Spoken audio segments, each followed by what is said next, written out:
அப்படின்னு சொல்லும் போது புதுக்கவிதை, சிறுகதை இது ரெண்டுமே ரொம்ப எளிமையா இருக்கும். ரொம்ப நடைமுறைக்கு ஏற்ற மாதிரி ஒவ்வொரு வார்த்தையுமே ரொம்ப எளிமையா இருக்கும். புதுக்கவிதைகள் நம்ம பார்த்துருக்கோம், எல்லா கவிதைகளுமே நான் நடத்திருக்கிறேன் இல்லையா? தாய்மை, அன்பு, காதல், நாட்டுப்பற்று, மொழிப்பற்று, இந்த அத்தனை எளிமைகளுமே வச்சு நமக்கு நிறைய புதுக்கவிதைகள் இருக்கு. குறிப்பா தன்னம்பிக்கை வச்சு.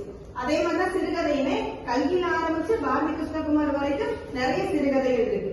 இந்த அத்தனையுமே ரொம்ப எளிமையா இருக்கு. நீங்க வாசித்தாலும் புரியும், நான் வாசித்தாலும் புரியும். அதையும் மீறி அதுல என்ன சிந்தனை இருக்கு, புதுசா என்ன யோசிக்கலாம் அப்படிங்கறத நாம உங்களுக்கு சொல்லி தரக்கூடியதான் இவ்வளவு நாள் வகுப்பு இருந்தது. ஆனா இந்த செமஸ்டர்ல பார்த்தோம் அப்படின்னா பக்தி இலக்கியங்கள் தான் அதிகமா இருக்கு. சங்க இலக்கியமும் பக்தி இலக்கியமும் தான் அதிகமா இருக்குது. குறிப்பா தேர்ட் செமஸ்டர்ல பார்த்தோம் அப்படின்னா ஃபர்ஸ்ட் யூனிட் ஆகட்டும், செகண்ட் யூனிட் ஆகட்டும், அதுல இருக்கக்கூடிய பாடங்கள்லாம் கொஞ்சம் நமக்கு எளிமையா இல்லாத மாதிரி தெரியும் இல்லையா? திருவிசைப்பாவாகட்டும், கண்ணினும் சிறுத்தாவாகட்டும், சிவனை பத்தி பாடினாலும் பரவாயில்ல, திருமால் பத்தி பாடினாலும் பரவாயில்ல. அதே மாதிரி முருகன் வகைகளிகள், முருகன் பத்தி இது எல்லாமே கொஞ்சம் கடினமான வார்த்தைகள் இருக்கிற மாதிரி தான் இருக்கும் இல்லையா? நான் நடத்தும் போது உங்களுக்கே தெரியும், நீங்க எல்லா வார்த்தைக்குமே நீங்க நோட்ஸ் எடுத்துக்கிட்டே இருக்கீங்க. நடத்த நீங்க எல்லாம் நோட்ஸ் எடுத்துக்கிட்டே இருப்பீங்க, அது எனக்கு தெரியும். ஓகே, அதை எளிமையா படிக்கிறதுக்கு நீங்க என்னென்ன வழிமுறைகளை கையாளுறீங்க? சிக்கல் தான். இப்போ உங்களுக்கு அதை படிக்கிறதுக்கு உங்களுக்கு சிக்கல், அந்த சிக்கல் தீர்க்கிறதுக்கான வழிமுறைகள் என்ன? நீங்க என்னென்னலாம் ஃபாலோ பண்றீங்க அதை எளிமையா படிக்கிறதுக்காக? இதுதான் என்னோட கேள்வி. அந்த சிக்கலுக்கான தீர்வு இப்ப நீங்க எனக்கு சொல்ல போறீங்க.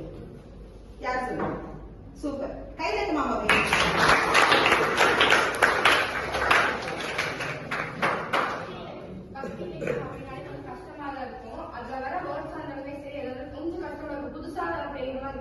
அப்ப நீங்க கிளாஸ் நடக்கும் போதுமே நீங்க அது அர்த்தம் சொல்லுவீங்க.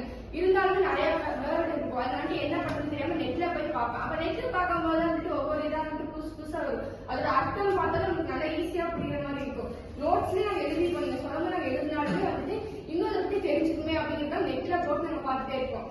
இப்ப திருவிசைப்பால சிவனை பத்தி சொல்லிருப்பாங்க. ஆனா சிவனை பத்தி எனக்கு அவ்வளவுக்கா தெரியாது. ஆனா அதை வர வேர்ட்ஸ்ல புதுசா இருக்கும். அதை பத்தி தெரிஞ்சுக்கணும் அப்படிங்கிறதுக்காகவே நான் நெட்ல அதிகமா போட்டு பார்த்துட்டே இருப்போம். அது மட்டும் தான் நோட்ல எழுதி வைக்கிறதுமே இதை பத்தி இன்னும் தெரிஞ்சுக்குமே அப்படிங்கிற ஆர்வத்துல எல்லாமே முருகரை பத்தி தெரிஞ்சுக்கணும், அவங்கள பத்தி தெரிஞ்சுக்கணும் அப்படின்னு சொல்லிட்டு நிறைய இதை பத்தி தேடிட்டே இருக்கும். சூப்பர், நெட்ல தேடி போட்டு பாக்குறீங்க. ஆமா, சிவன் பத்தி போட்டோம்னா 12 திருமுறைகள் பத்தி கண்டிப்பா ஒரு அந்த 4 அப்படின்னு சொல்லுவாங்க. அந்த 4 மாணிக்கவாசகர், திருநாவுக்கரசர் இவங்களை பத்தினா நிறைய விஷயங்கள் இருக்கும். ஹிஸ்டரி எல்லாம் படிக்கும் போது நமக்கு இந்த பக்தி இலக்கியத்தை அதிகமா தெரிஞ்சுக்கணும், அதிகமா படிக்கணும் அப்படிங்கிற ஆர்வம் நமக்கு தோணும். அது தோணி இருக்கு. ரொம்ப சந்தோஷம். வாழ்த்துக்கள். கைதட்டணும்.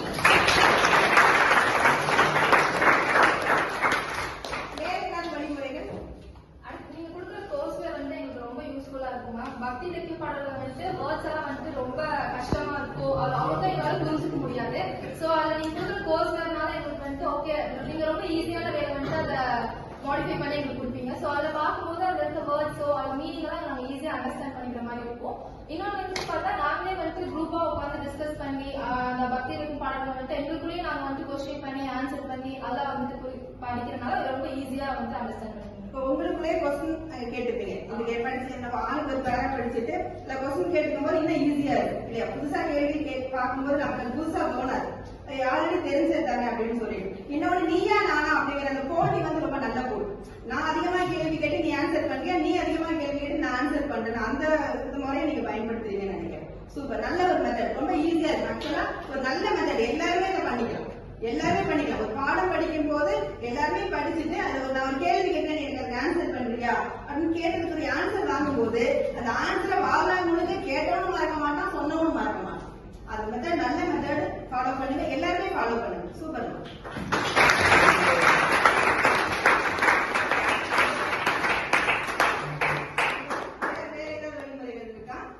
சரி, சுகந்தி நல்ல பாயிண்ட் சொன்னாங்க. வேற ஏதாவது வழிமுறைகள் இருக்கா? நீங்க எளிமையா பக்தி இலக்கியத்தை எளிமையா புரிஞ்சுக்கிறதுக்கும் எளிமையா படிக்கிறதுக்கும் வேற வழிமுறைகள் நீங்க என்ன ஃபாலோ பண்றீங்க?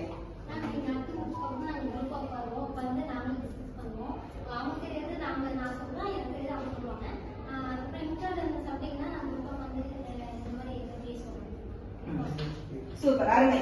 ஆக்சுவலா குரூப் டிஸ்கஷன் அப்படிங்கிறது ஒரு நல்ல விஷயம். அவங்க என்ன சொல்றாங்கன்னா, நான் பாடம் எடுத்து முடிச்சதுக்கு அப்புறமா நாலேஜ் எக்ஸ்சேஞ்ச் மாதிரி அந்த எனக்கு என்ன புரிஞ்சிச்சு அப்படிங்கறத அவங்களுக்கும், அவங்களுக்கு என்ன புரிஞ்சுங்கிறத எனக்கும், அதே மாதிரி எனக்கு என்ன புரியல நான் ஒரு கொஸ்டினா கேட்பேன், அவங்களுக்கு புரியாத எங்கிட்ட கொஸ்டினா கேட்பாங்க. இதை பத்தி நாங்க டிஸ்கஸ் பண்ணும்போது எங்களுக்குள்ள அந்த புரிதல் அப்படிங்கிறது அதிகமா இருக்கும். எப்பயுமே எந்த படிப்பா இருந்தாலுமே, எந்த இலக்கியத்தை எடுத்து நம்ம படிக்க ஆரம்பிச்சாலுமே அப்படிங்கிறது ரொம்ப முக்கியம். நம்ம புரிஞ்சு படிச்சோம்னு வச்சுக்கே வாழ்நாள் முழுக்க மறக்க மாட்டோம். அந்த மொட்டை மனப்பாடம் பண்ணாம என்ன டாபிக் படிக்கிறோம், எதுக்காக படிக்கிறோம், யாரை பத்தி படிக்கிறோம், என்ன பொறுமையை படிக்கிறோம் அப்படிங்கறத தெரிஞ்சு புரிஞ்சு நம்ம படிச்சோம் அப்படின்னா லைஃப்ல நம்ம மறக்கவே மாட்டோம். அததான் நீங்க எல்லாருமே ஃபாலோ பண்ணீங்க. கூகுள்ல தேடுறதாகட்டும், கொஸ்டின் கேட்டு நாங்க ஆன்சர் வாங்குறதாகட்டும், குரூப் டிஸ்கஷன் ஆகட்டும், அத்தனையுமே இந்த பாடம் எளிமையா புரிஞ்சு படிக்கிறதுக்காக மட்டும்தான் இல்லையா? இந்த மாதிரி வழிமுறைகளை எல்லாருமே ஃபாலோ பண்ணணும் அப்படிங்கிறது தான் என்னோட வேண்டுகோள். சரியா தங்கம்? ஏன்னா இன்றைய இலக்கியம் அப்படிங்கிறது ரொம்ப எளிமையானது. பக்தி இலக்கியம் அப்படிங்கிறது எல்லாருக்குமே கொஞ்சம் கடினம் தான். அந்த கடினமானதை போக்கணும், அந்த சிக்கலை தீர்க்கணும், அந்த சிக்கலுக்கான வழிமுறைகளை உங்களுக்கு நான் கேட்டுக்கிட்டேன். அழகான வழிமுறைகளை எடுத்து சொன்னீங்க. ரொம்ப நன்றி எல்லாருக்கும்.